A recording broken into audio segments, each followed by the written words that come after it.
Replay, ça s'est passé sur Radio Antasia. Radio Antasia.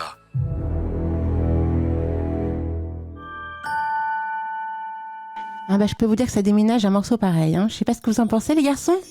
Il y a Pascal qui dit à Donf sur l'autoroute. Ça le fait à Donf sur l'autoroute. Fais attention par contre, Pascal. Il y a un truc qui est magique. Je l'ai vécu une fois. C'est sur un manège à sensations. Ouais. Avec ce morceau. C'est tellement terrible. Tu dois vivre un truc de ouf à l'intérieur de toi. Mais c'est clair. Ça a réveillé les enchanteurs ce matin. Voilà, je me suis dit, allez, un petit ACDC, ça change un petit peu. Il y a de tout, au niveau musical. D'ailleurs, pendant la pause... je vais voir qu'effectivement, avec le morceau que je t'ai sélectionné, c'est le jour et la nuit. Ambiance, C'est ce qu'il y a de bien, on est très éclectique sur le réveil des enchanteurs. Alors, mes très chers garçons de la chouette équipe, mes très chers enchanteurs, donc on va commencer par la chronique de Samuel. Samuel, donc on ouvre les portes avec le petit Lenormand grâce à toi. Donc tu m'as transmis le plan, d'ailleurs les enchanteurs, pour recevoir le plan de Samuel, n'hésitez pas à contacter Isilion, donc isilion@radioantasia.fr si vous voulez avoir effectivement le joli plan de Samuel. Donc Samuel, il y a également ces chroniques qui sont en replay. Chaque vendredi matin à partir de 10h sur Antasia TV. Donc si vous avez raté le début, bien évidemment de ces chroniques, un début de saison, petit à petit elles sont toutes encodées sur Antasia TV. Donc là aujourd'hui Samuel, tu vas nous parler de l'école brésilienne. Je me suis dit, je pense que tout le monde s'est lancé l'idée, je crois qu'on a besoin de soleil. Ouais. Et je crois que c'est le bon moment d'aller un petit peu loin, en fait.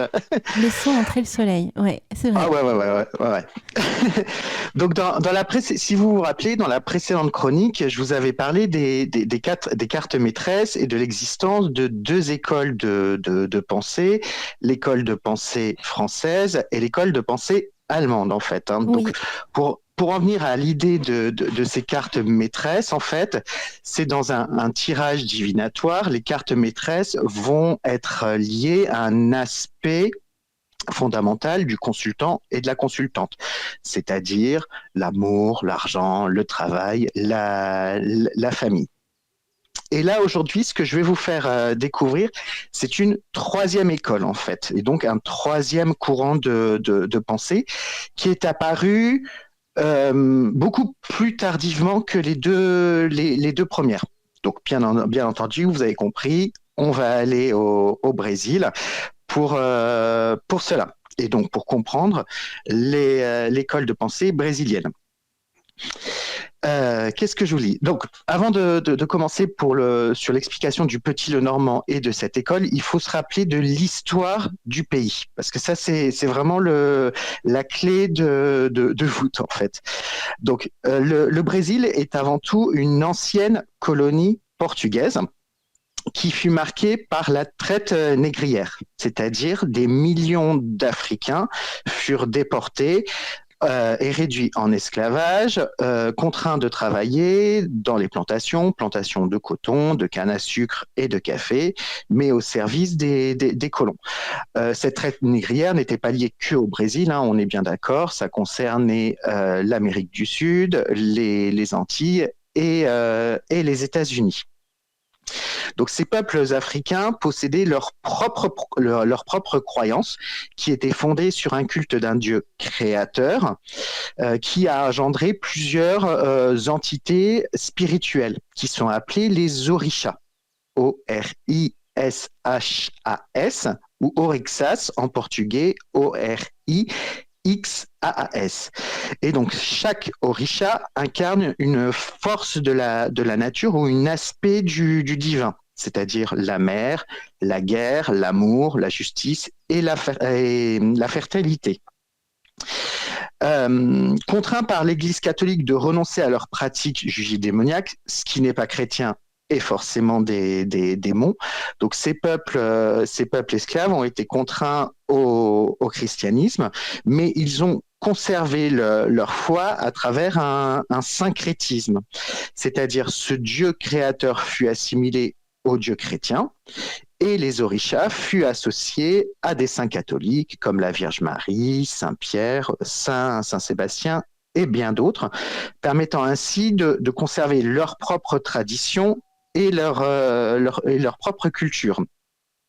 Mais en dehors des croyances liées aux orishas, ce qui est hyper important chez eux, c'est le culte des ancêtres, en fait, qui occupe une place essentielle et autant égale que le culte de ces orishas. C'est-à-dire, quand on entend par ancêtre, c'est forcément des personnes décédées de notre lignée. Donc ça, c'est la première. Ouais, eux aussi, comme nous expliquait Vera, avec Madagascar, exactement. C'est la même chose. Comme quoi, ça revient. Comme quoi, on revient, on revient toujours avec cette même idée dans ça.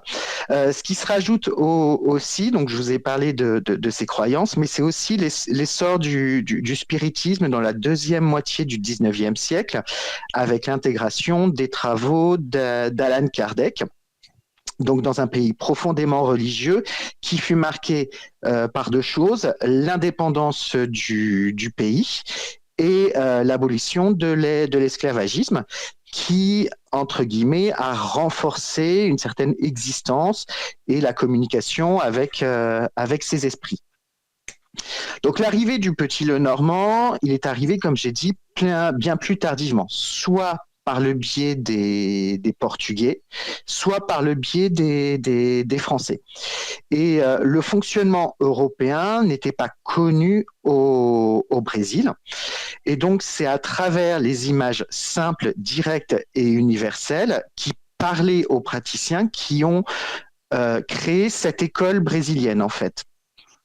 Ces cartes, elles n'ont plus de vocation aspect sur la divination, mais une autre dimension complémentaire. Deux approches en fait que je vais vous présenter.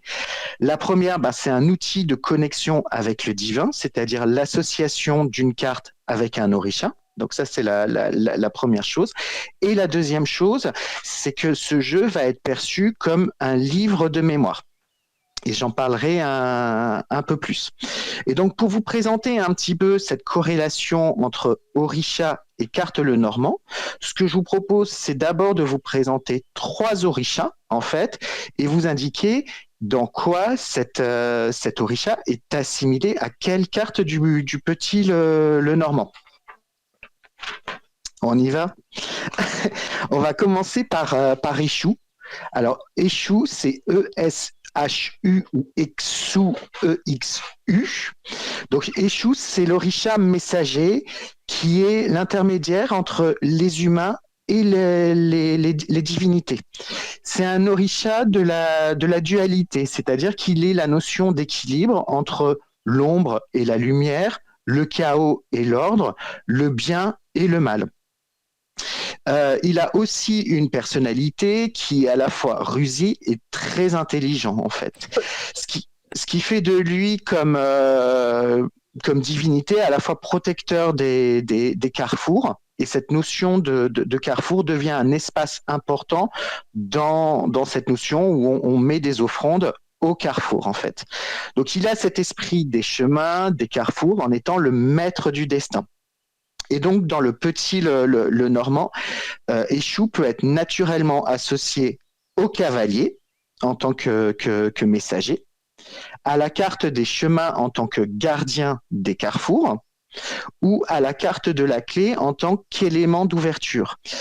Dans le syncrétisme, Eshu est souvent associé à Saint Pierre qui est le gardien du paradis. Mais ce qui est la carte la plus importante qui, lui, est associée dans le Petit Lenormand, c'est la carte du cavalier. Ensuite, nous avons Yemanja, Y-E-M-A-N-J-A, ou Yemanja, I-E-M-A-N-J-A. Donc Yemanja, c'est l'orisha de la mer et des océans. Elle est la mère des orishas, donc elle incarne à la fois la protection, le foyer et la maternité. Et donc, dans le syncrétisme religieux, elle est souvent associée à la Vierge Marie. La particularité, c'est qu'elle est célébrée le 2 février, donc au mois de février, où lors des cérémonies, des offrandes lui sont dédiées sous forme de fleurs qui sont déposées dans un petit bateau de bois, déposé dans l'océan en guise d'offrande. Et donc, on peut tout naturellement penser que le Petit Lenormand est associé à des cartes étant associées à la mer ou aux océans, c'est-à-dire le bateau, les poissons et l'encre. Mais c'est bien la carte du bateau qui demeure toutefois la principale carte qui lui est associée. Et enfin, pour terminer, je vais vous parler des égounes. Donc, comme je vous ai dit, il y a aussi bien un culte lié à ces divinités que l'on appelle Orisha, mais un culte lié aux ancêtres, en fait. Et c'est ça. Les égounes représentent, quant à eux, les esprits des ancêtres qui ont un rôle de guide, de protecteur et de messager à leur descendance. Et donc, tout naturellement, on peut très bien penser que dans le Petit Lenormand, les égounes sont associées à une carte qui est liée à la mort. Et c'est tout naturellement la carte du cercueil qui lui est associée. Donc ça, c'est la première interprétation de ce jeu qui a créé l'école brésilienne dans cette idée d'associer des cartes des orishas en tant que carte maîtresse. Mais en fait, comme je vous ai... Excuse-moi, sur la carte que tu nous as envoyée, des égounes, est-ce que c'est un biais cognitif ou est-ce qu'il y a l'encou dessus? Moi, je vois l'encou. Non, j'ai voulu l'illustrer à travers différentes personnes. Donc forcément, je pense que tu vois des images de squelettes qui peut te faire penser à l'encou. Ouais, d'un côté, il y a Santa Muerte, clairement, et de l'autre côté, pour moi, c'est l'encou. Et je suis un peu étonné de trouver l'encou dans un jeu brésilien, en fait.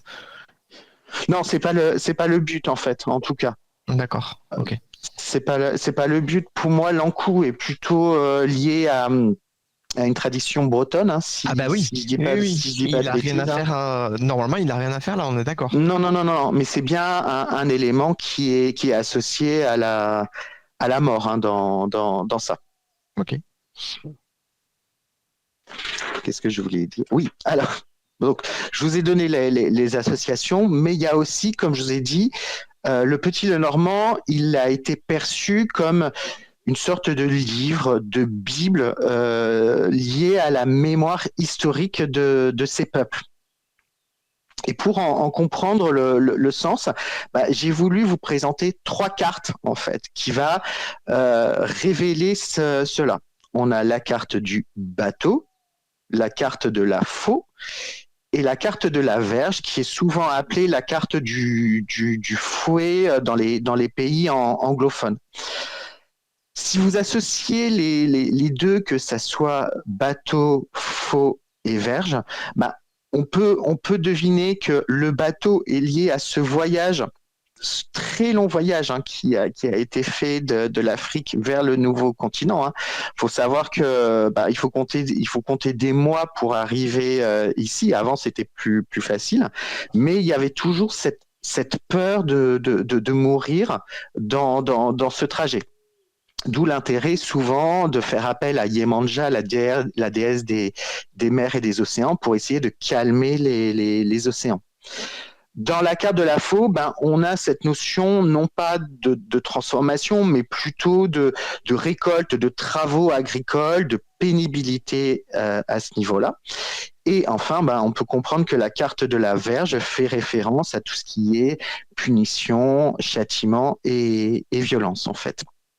Donc ainsi, les cartes du Lenormand deviennent aussi un témoin symbolique de ce passé esclavagiste, mais qui pourrait nous interroger sur cette idée de ok, d'accord, l'école brésilienne nous apporte plein de choses, mais comment nous, on peut utiliser cette façon de concevoir le Petit Lenormand dans notre esprit occidental, parce que c'est toutes les choses, en fait, toute cette réflexion.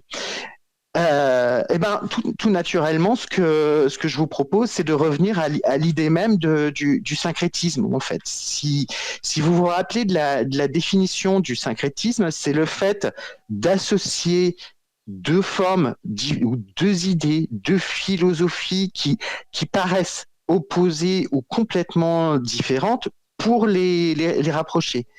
Et dans cette notion de syncrétisme, ça va faire appel à notre propre identité, à ce que nous sommes, nos origines, nos croyances et notre propre imaginaire, en fait.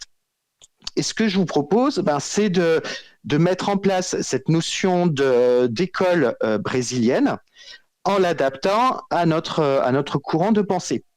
Et pour cela, ce que je vous propose, c'est la carte du lys. Alors, pourquoi je vous parle de la carte du lys? Parce que finalement, le lys en France et en Europe a plusieurs significations. D'abord, tout de suite, on pense à la fleur de lys, donc qui est associée au roi de France. Et donc, à travers cette carte du lys, on a cette notion de royauté, d'autorité, de pouvoir, et qui va transformer cette carte du lys pour une idée d'une personnalité à la fois influente, à la fois honorifique. Donc, ça peut être très bien donc une personne de pouvoir, mais ça peut être un enseignant ou un avocat à travers cette carte. Ce qu'il faut savoir, c'est que la fleur de lys est aussi utilisée lors des mariages, si je dis pas de bêtises. Il paraît que selon la tradition, porter une fleur de lys serait associé à la pureté, à l'amour et à l'harmonie. Et enfin, le lys apparaît souvent dans des statues de saints chrétiens, notamment Saint Joseph, qui porte la fleur de lys. Excusez-moi, pas la fleur de lys, le lys, qui représente la grâce, la sagesse et la maturité. Donc ça, c'est aussi. Marie aussi. Marie, j'ai pas fait attention, mais dans l'histoire, c'est souvent lors du mariage entre entre Joseph et Marie qui est apparue la fleur le lys comme élément de pureté ou de message divin. En fait, tu as les fleurs associées à Marie. T'as la rose forcément pour tout ce qui est amour, parce que c'est l'amour, c'est tout ça. Mais le lys pour tout ce qui est démontrer la pureté, la royauté, c'est la fleur blanche, c'est tout ça. Donc très souvent on associe le lys à Marie aussi. Il n'y a pas que la rose. Alors, je me suis dit, si ça se trouve, tu as fait une chronique sur le lys et l'huile essentielle de lys à ce niveau-là. Pas du tout, parce que c'est impossible. Il est impossible d'avoir une huile essentielle de lys.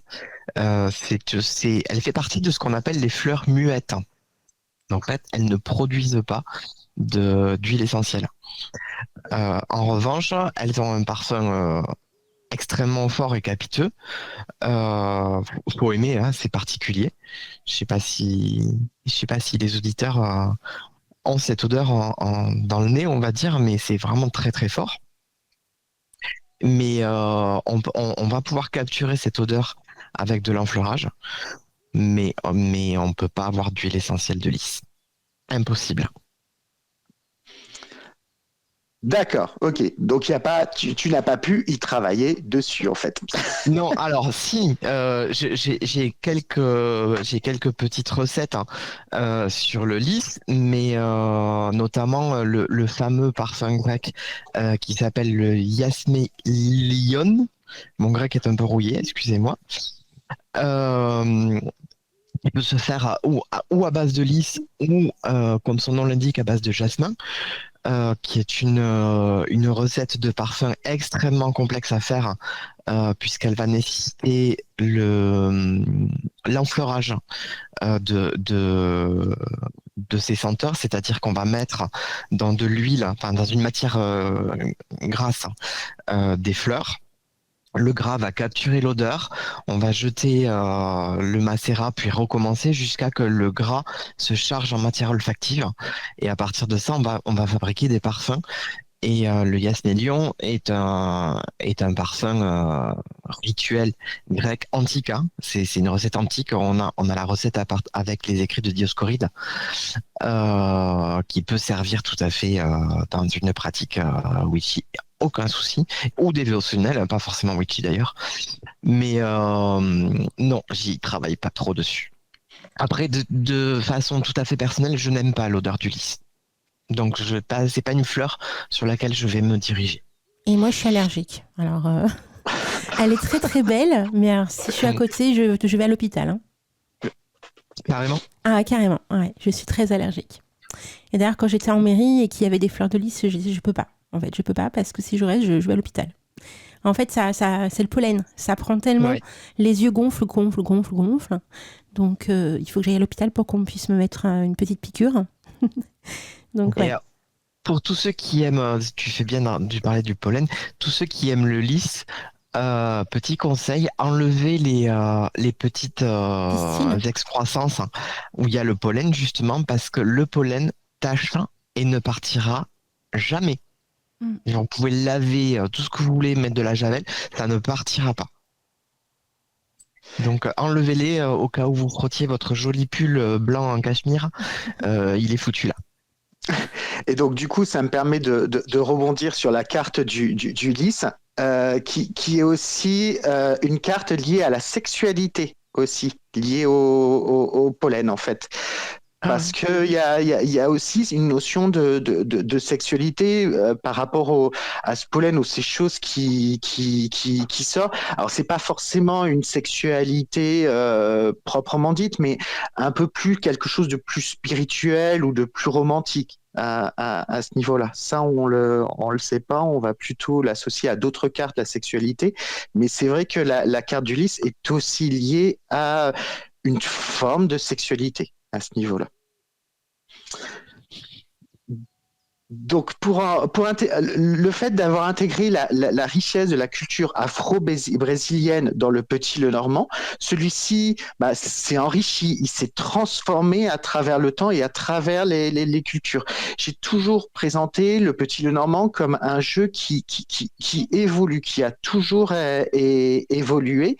Et l'exploration des cartes maîtresses est donc complètement différente, mais est censée enrichir notre pratique.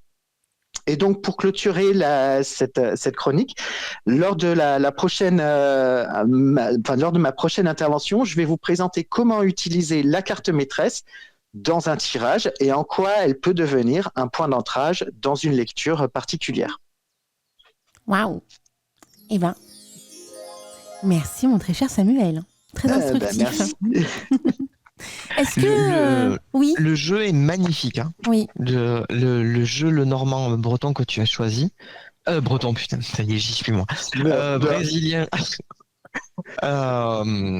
Il est superbe ce jeu. Mais c'est moi qui l'ai illustré. Ah, d'accord. Est-ce que tu veux que je partage les autres images que tu m'as envoyées, Samuel ? Tu peux, en fait. Mais l'idée, c'est vraiment un travail que j'ai fait de réflexion pour vraiment illustrer cela, en fait. Pour vraiment donner un aspect différent. J'ai l'impression que je suis en train de vous convertir, hein, tout le monde. Ouais, elles sont magnifiques, hein, je confirme. Elles sont très, très belles, ouais. Après, la chronique, elle est faite pour ça aussi, hein, pour nous initier, pour nous faire découvrir de nouvelles manières de vivre avec les cartes. Donc, le Petit Lenormand, c'est très sympa, vraiment. J'aime bien. Alors, on va passer maintenant, j'imagine, à la chronique d'Iséliane. Mais avant cela, Iséliane, il y a une petite chanson, petite pause musicale. Une petite pause musicale pour mettre dans l'ambiance. Ah ouais, parce que tu vas nous parler des mandarines, c'est ça ? Je vais vous parler de la mandarine, oui. Waouh. Donc, mes très chers enchanteurs, pendant quelques minutes, une petite pause musicale. Vous verrez, on part dans un autre temps, dans un autre espace-temps avec Iséliane et sa chanson. Alors, je ne sais pas si vous connaissez, oui. Écoutez bien les paroles. Écoutez bien les paroles. Il y a une corrélation avec ton plan, donc avec ta chronique. Ah oui. C'est l'orientation. Et voilà. Et je ne sais pas si vous connaissez Georgette Plana. C'est l'artiste en question. Donc c'est parti, on se retrouve d'ici quelques minutes pour la suite et la fin de l'émission Les Enchanteurs.